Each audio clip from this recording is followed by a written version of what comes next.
Ladies and gentlemen, Luke Belmar was right, and the reality is, I say this as someone who's consumed a lot of his content. He's actually a big viewer, follower of Luke Belmar. Incredible guy in my personal opinion. And out of the big guys, Tate, Gadzi, Hamza, whoever else you want to name, I think he's the best, just on the basis that he doesn't just provide the monetary knowledge and how to get wealthy and rich and whatnot, but he provides the mindset, the wisdom. And I say Luke Belmar was right for 3 key reasons, which I'm gonna break down in this video. If you wanna elevate your life, stay tuned. I'm gonna drop some sauce. I'd say these 3 things are the 3 most important things that Luke Belmar teaches, amongst many other things that you wanna implement in your life. Number 1, inputs and outputs. And I remember, guys, the first time I came across this concept. I remember I was in university, I was in college, I was in my kitchen, I was washing some plates, and I had his data sets. I had data sets in my ears. I looked at his data sets, and one of them was like a little 5-minute clip, and it was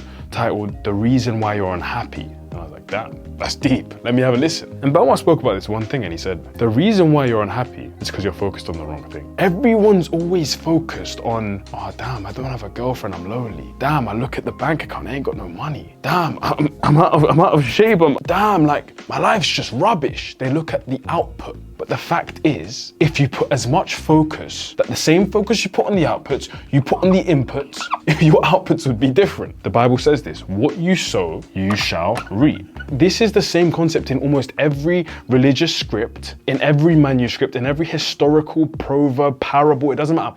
What you give, you will get. What you sow, you will reap. But the issue with what you sow, you will reap is that we're in a day and age, right, where it's a dopamine pandemic. Social media, TikTok. Low-key, I was gonna say, thank God TikTok is banned. I don't even have TikTok downloaded, but that app is genuinely detrimental for your health. Like, the amount of dopamine you get from TikTok is insane. We want food, we can order it, and within 20 minutes we get Uber Eats. We want something, we order it on Amazon Prime, it comes tomorrow. We want to watch something, we open up our phone, we get Netflix, we watch it. It's too much instant gratification, right? But let me not get sidetracked. Dopamine is a very big thing in today's society, which means everyone's always looking for instant results, and they work a bit, oh, I worked hard.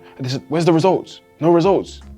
Damn, let me just forget about it. And they give up. But the fact is, if you stayed consistent to one particular thing, you didn't hop from one business model to one business model, you didn't hop from one venture to one venture, one goal to one goal, and you stayed consistent, you stayed the course, you would garner results. Alex Hormozy says this, if you just stayed in one industry and worked exceptionally hard and learned everything about this industry, your level compared to everyone else who's hopping from here to here, you're gonna be elite. Nero Knowledge, exceptional guy, great guy, says this one thing.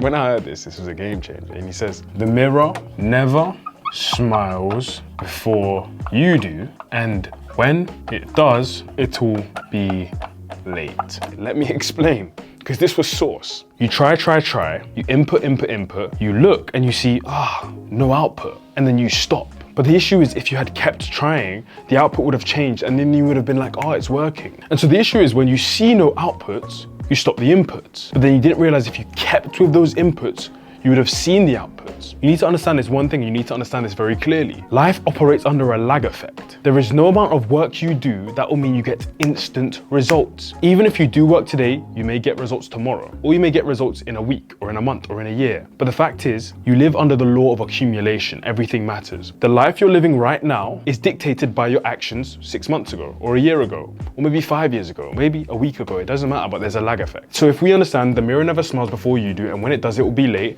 this means the mirror will smile eventually if you keep putting in the work, if you keep putting in the inputs, but it will be late. It will always be late. We understand that inputs and outputs are so important. You need to focus all your energy on the inputs. And I spoke about in one of my recent videos, I said, it's funny because I actually feel like I've fallen in love with the grind, as you say. And it sounds so cliche, but the fact is, doing 10, 12-hour days on a consistent basis, you realize you gain, and this was from Leo Moore, exceptional guy as well, you gain purpose from action. People are looking, right? And I think in this generation specifically, it's very prevalent. People are looking and they're like, oh, what's my purpose? My purpose, like, what do I do? I don't know my mission, like, what's my purpose? You gain purpose via action.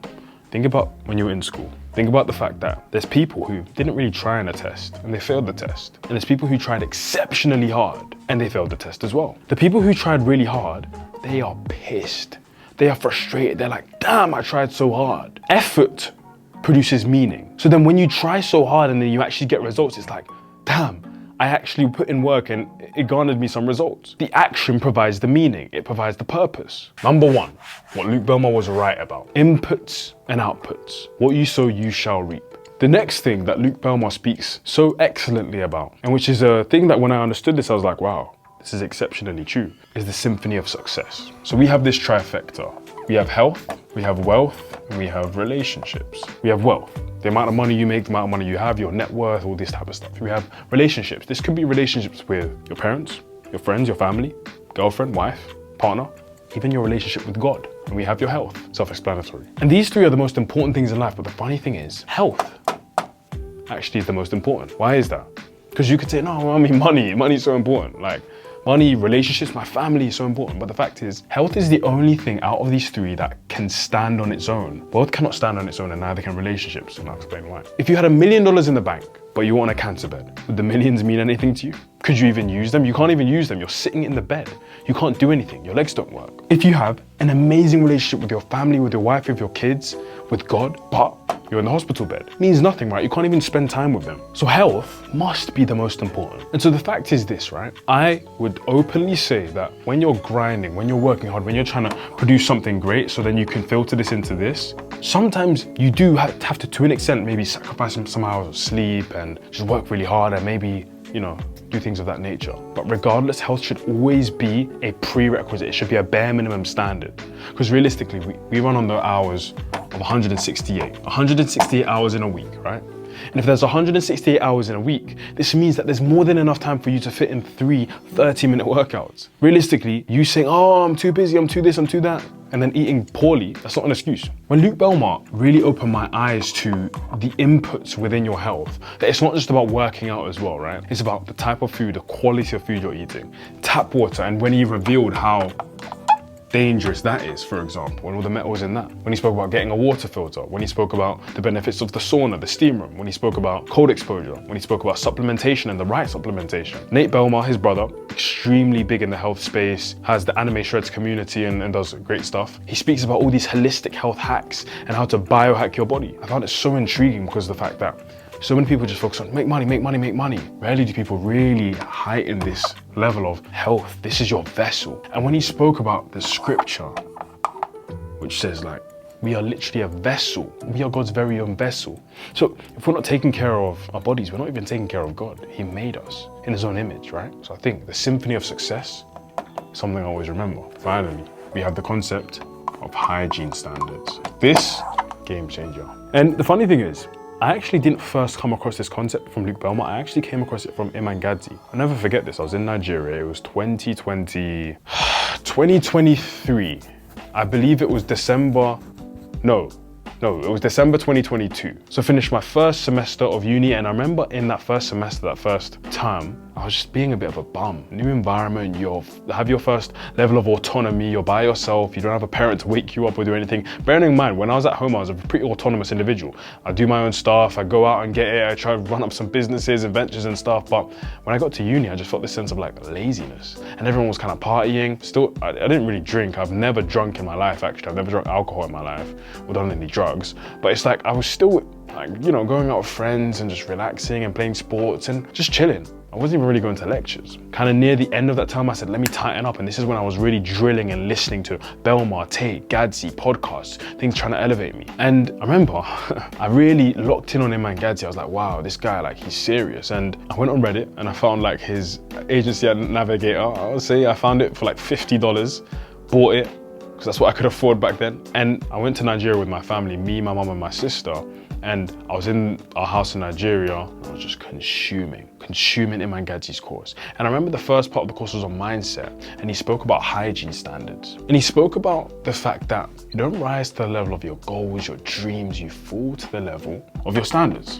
It's not the person who says, I want to make $1 million, I want to do this, I want to do that, I want to get in shape. It needs to become a standard. Because for example, if you're trying to quit smoking, what would work more effectively? Someone goes, oh, you're going to smoke a cigarette? No, I'm trying to quit, mate, I'm trying to quit, mate. Or you assuming the identity of the person that doesn't smoke, and someone goes, are you trying to smoke a cigarette? No, I don't smoke. Because the fact is this, as I told you, I've never drunk alcohol in my life. My friends can tell you, if someone were to offer me alcohol, like it doesn't even like, I'm just like, nah, I'm all right, mate. Like it doesn't even bother me. Why? Because it's my standard, it's my identity. And so if someone were to see me drinking, they'd be like, what the hell are you doing, bro? Get that away. It's the same. If you were to trying to stop doing something or trying to do something, you need to make it your standard. And so we know everyone has different hygiene standards.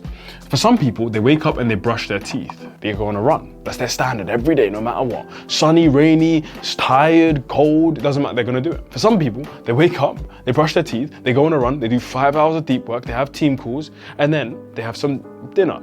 They break their fast. That's some people's standard. Maybe they're the elite guys. But you have to have a set of non-negotiables. Non-negotiables that no matter what you achieve, you need to make these things your standards. So Luke Belmar was right, and I really hope you guys enjoyed this video. I really hope you gained something from this and decided to take action on your goals, because no one's gonna do it for you. I think you know that. And I'm really interested in enjoying this process right now in my life, just giving it everything I've got. And one thing I like that Alex Hormozy says is like, don't be in business to kind of like exit and then like go on a beach in the Bahamas. Like, be in business to be in business. Fall in love with those inputs and know that, forget whether it's working on your business, working on some sort of investing thing, working on your career, working on something, just give it everything you've got, because there's not really any other life than that. Guys, have an exceptional day.